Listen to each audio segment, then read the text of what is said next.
Hello friends, welcome to my channel. இன்றைக்கி நம்ம வீடியோவில் பயனுள்ள வீட்டு குறிப்பு, சமையல் குறிப்பு இதுதாங்க கூட ஷேர் பண்ணியிருக்கேன். வீடியோ ஃபுல்லும் பாருங்கள். பிடிச்சிருந்துச்சுன்னா என் சேனலுக்கு லைக் பண்ணுங்கள். வீடியோவை ஸ்கிப் பண்ணாமல் பாருங்கள். அப்போ தான் என்னென்ன டிப்ஸ் சொல்லியிருக்கேங்கிறது உங்களுக்கு புரியும். வீடியோ ஃபுல்லும் பார்த்து பிடிச்சிருந்துச்சுன்னா சேனலுக்கு ஒரு லைக் கொடுங்க. மறக்காமல் என் சேனலை சப்ஸ்கிரைப் பண்ணி சப்போர்ட் பண்ணுங்கள். நீங்கள் கொடுக்குற லைக்கும் சப்ஸ்கிரைப் பண்ணிக்காமல் என்னுடைய வெற்றி பாதைக்கு வழிவகுக்கும். வாங்க என்னென்ன டிப்ஸ் சொல்லியிருக்கேங்கிறத வீடியோக்குள்ளே போய் பார்க்கலாம். ஃபஸ்ட்டு இப்போ என்னென்னு பார்த்தீங்கன்னா, நம்ம கறி குழம்பு வைக்கும்போது ஒரு சில சமயத்தில் உப்பு கொஞ்சமாக கூடுதலாக போயிடும். அந்த நேரத்தில் நம்ம உருளைக்கிழங்கு கூட அவிச்சு போடுறதுக்கு நேரமாகும். அந்த மாதிரி சமயத்தில் என்ன பண்ணலான்னு பார்த்தீங்கன்னா, நம்ம வீட்டில் இருக்கிற தேங்காயை 4-5 பல் அதில் போட்டுக்குங்க. கூடவே 2 முந்திரி 3 முந்திரி சேர்த்துக்குங்க. இதை நைஸாக அரைச்சி எடுத்துகிட்டு வந்துடலாம். தேங்காவை அரைச்சி ஊற்றுறதுனால அதில் இருக்கிற குழம்புல இருக்கிற உப்புத்தன்மையும் நமக்கு கம்மியாயிடும். அது மட்டும் இல்லாமல் கூடுதல் சுவையும் கொடுக்கும். முந்திரி பருப்பு சேர்க்கறதுனால கொஞ்சமாக தண்ணியாக இருந்தால் கூட குழம்பு நல்ல திக்னஸ் கொடுக்கும். கூடுதலாகவும் நமக்கு குழம்பு கிடைக்குங்க.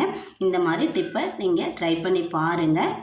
குழம்பு தண்ணியாக போயிட்டாலோ இல்லை ஒரு கல் உப்பு கூடுதலாக போயிட்டாலோ இல்லை அளவு கொஞ்சம் நமக்கு கூடுதலாக வேணும்னு நினச்சிங்கன்னா இந்த மாதிரி டிப்பை ட்ரை பண்ணி பாருங்கள். கண்டிப்பாக உங்களுக்கு பயனுள்ளதாக இருக்கும். வாங்க நெக்ஸ்ட் டிப் என்னன்னு பார்க்கலாம்.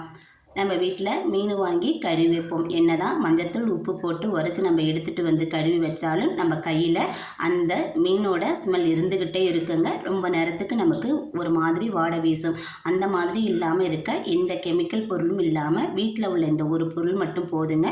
கொஞ்சம் போல் புளி இருந்தால் போதும். அந்த புளியை எடுத்து நம்ம கை எங்கே பார்த்தாலுமே மீன் கழுவுன இடத்துல நம்ம தேய்ச்சி விட்டுட்டாலே போதுங்க. அந்த கவுச்சி வாடை கொஞ்சம் கூட இருக்காது. நம்ம கழுவுற இடத்துலையும் கொஞ்சம் போல் புளி தண்ணி கரைச்சி நம்ம தெளித்து விட்டாலே போதும். அந்த வாடை கொஞ்சம் கூட இருக்கவே இருக்காதுங்க. இதுக்காக நம்ம சோப்பு லிக்விடெல்லாம் போட்டு தேய்க்க வேண்டிய தேவையில்லை. நம்ம கைக்கு எந்த விதமான அலர்ஜியும் ஆகாதுங்க. கொஞ்சம் போல் புளி மட்டும் போதும். ட்ரை பண்ணி பாருங்கள். வாங்க இப்போ நெக்ஸ்ட் இப்போ என்னென்னு பார்க்கலாம்.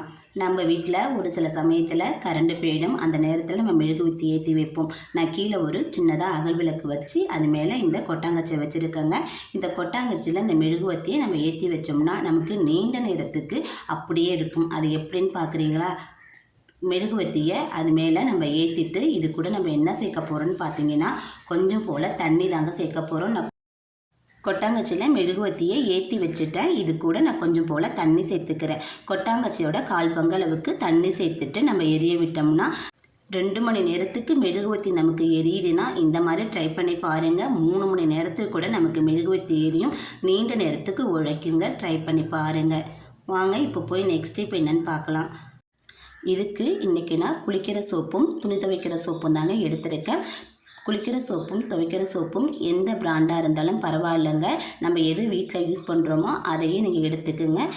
காய் சீவிர அந்த துருவலை எடுத்துக்குங்க. அதில் வச்சு நம்ம கொஞ்சம் போல் அதை துருவி எடுத்துக்கலாம். நான் இன்றைக்கி ஒரு 3 ஸ்பூன் அளவுக்கு துருவி எடுத்துக்கிறேன். ஒரு வாரத்துக்கு இந்த மாதிரி ரெடி பண்ணி வச்சுக்கிட்டோம்னா நமக்கு லிக்விட பிரச்சனையே இருக்காதுங்க. நம்ம கடையிலையும் நிறையா காசு கொடுத்து வாங்க வேண்டிய அவசியமும் இருக்காது. நான் 3 ஸ்பூன் அளவுக்கு துருவி எடுத்திருக்கேன். இந்த அளவுக்கு துருவி எடுத்திருக்கேன். எனக்கு போதுமான அளவுக்கு. இப்போ இது நம்ம என்ன பண்ண போகிறோன்னா ஒரு பாத்திரத்தில் சேர்த்துக்கலாம். இந்த பாத்திரத்தில் சேர்த்துட்டு நம்ம இது கூட சுடு தண்ணி தாங்க சேர்க்கணும். பச்சை தண்ணி சேர்த்துடக்கூடாது.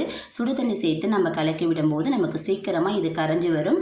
இதை துருவி தான் சேர்க்கணுமான்னு கேட்டால் நம்ம இடித்து கூட சேர்க்கலாங்க. ஆனால் இது கரைஞ்சி வர லேட்டாகுங்கிறதுனால தான் இந்த மாதிரி துருவி சேர்த்துருக்கோம்.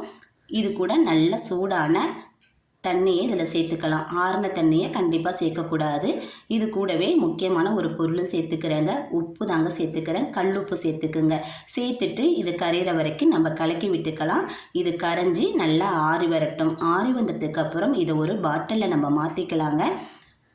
இந்த சுடு தண்ணி நம்ம சேர்த்து செய்யும்போது இந்த சோப்பு நமக்கு ஈஸியாக கரைஞ்சி வந்துடும். இப்போது சோப்பு நல்லா கரைஞ்சி வந்துருச்சு. அது மட்டும் இல்லாமல் நல்லா நமக்கு ஆறியும் வந்துருச்சுங்க. இதை ஒரு பிளாஸ்டிக் வேஸ்ட் பாட்டிலில் நம்ம ஊற்றிக்கலாம். நம்ம ஒரு 10 ரூபா சோப்பு தாங்க எடுத்தோம். குளிக்கிற சோப்பு 10 ரூபா, ரெண்டும் சேர்த்து 20 ரூபா தாங்க வரும். இதிலேயே நமக்கு 1/2 லிட்டருக்கு கம்மியாக நமக்கு லிக்விடு கிடச்சிருக்குங்க. இதை கண்டிப்பாக நம்ம யூஸ் பண்ணோம்னா ஒரு 3-4 நாளைக்கு நம்ம கண்டிப்பாக யூஸ் பண்ணுவோம்.